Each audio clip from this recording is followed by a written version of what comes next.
Hello and welcome to PVTV. I'm Harley Taylor, and today we're here with Carla Jordan, and we're going to be discussing the Lutheran Heritage Museum.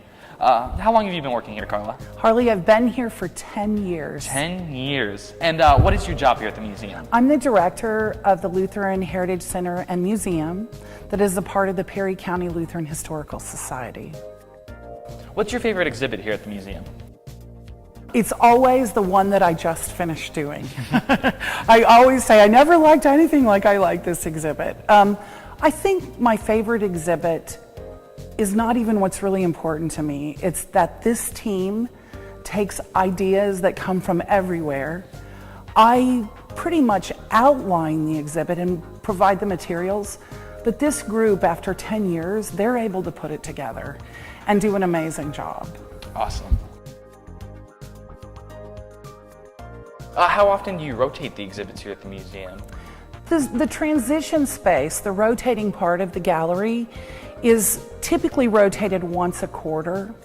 But right now we're in a big transition because we're building a glass-walled reading room within this main gallery that will have walls that are glass museum cases out on this side. And so we're really not losing any of our exhibiting space, but we're having to redesign and take a look at how everything is displayed. And so it's kind of exciting and it's kind of scary and it's kind of a lot of work. Awesome. So today, while you're here, it's kind of a fun time to be here because everything is in transition right now. For example, this exhibit is one in a series of exhibits called Things People in Perry County Collect. And it doesn't have a sign yet, but it's the regional yardstick collection of Nancy Hadler. Yardstick? Yeah, it's kind of a fun thing to collect.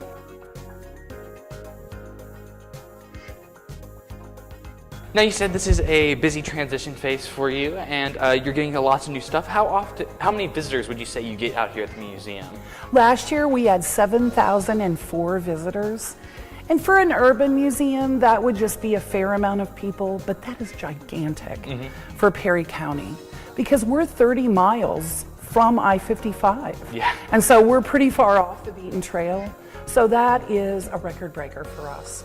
Although we're already ahead by about a month of people this year.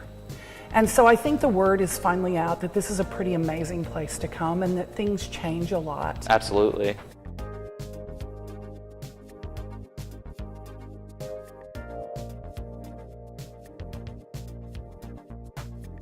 All right, Carla, we have some interesting pictures here. We got some landscapes, some steamboats. Can you give us a little history about this exhibit? Sure. This is the history of the Mississippi River in Perry County exhibit. We tend to, at this museum, start telling the story at the German Lutheran immigration.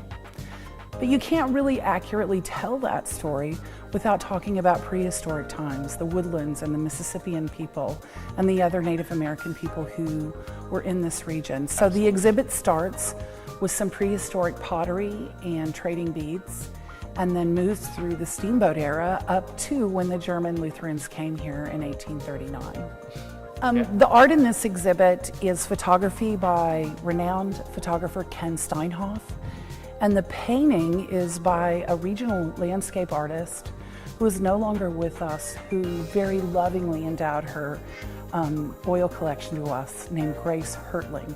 And the picture that we chose for this exhibit of hers is Tower Rock. Tower Rock. All right, now you discussed your bookcase earlier that's changing, and lots of transitioning. What are your upcoming plans for this year? Right now we're working on an exhibit that was based on an artist's sculpture exhibit named Kurt Miller. He's an amazing sculptor. We had his works here last October, and our regional United in Christ Lutheran school children had a little impromptu class with him, and they have created a sculpture exhibit inspired by Kurt's works. And they're sort of like totems of who they are. And they came up with some incredible pieces. Those just came in the door right before you guys walked in today, but we do have some of them displayed, so hopefully we can film them. Awesome. And then in March, we're going to be bringing the outside inside with a landscape art exhibit. I am an old art gallery owner, and so I have a real partiality to art displays. So we try to Absolutely. do one a year. And then we're going to have from April 15th till June 15th, we'll have the Lewis and Clark Across Missouri State Archives exhibit. So that'll be exciting. Awesome. It's great to hear all the new upcoming renovations and stuff. And you said you had record-breaking visits this year.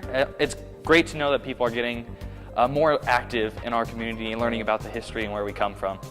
Well, thank you for your time, Carla. That's all we have for you today. This has been Harley Taylor here with Carla for PVTV News.